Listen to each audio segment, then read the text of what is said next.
Bonjour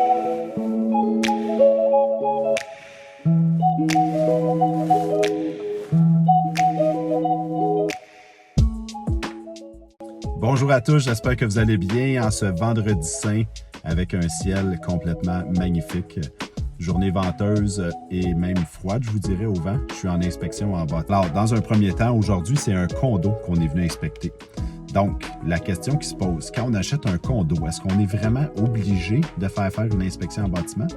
La réponse, eh bien, c'est non. Tu n'es pas obligé de le faire. Par contre, mon conseil, c'est qu'on doit le faire.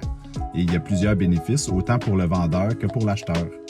Le bénéfice au vendeur, c'est que malgré le fait qu'il a rempli une déclaration du vendeur qui croit être étoffée, le vendeur n'a pas le nez en dessous de ses armoires puis ne va pas faire le tour de l'immeuble au complet à l'extérieur à tous les jours. Même chose pour une propriété unifamiliale. Donc, l'inspection en bâtiment, c'est une très bonne occasion de faire le point et de trouver les petites déficiences qui vont faire en sorte que le vendeur pourra, après une inspection en bâtiment, vendre avec la tranquillité d'esprit. Donc, suite à l'inspection en bâtiment d'un condo, on a trouvé 2-3 déficiences à l'intérieur que même le vendeur n'était pas au courant. Entre autres, une fuite d'eau par le drain du bain.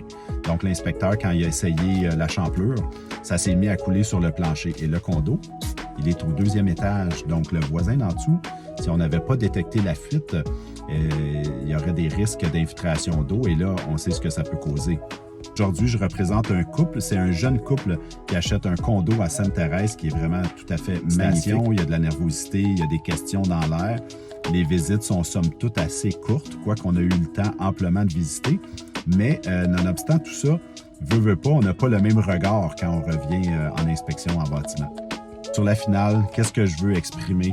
C'est que peu importe ce que vous achetez ou ce que vous vendez, selon moi, l'inspection en bâtiment, c'est un incontournable.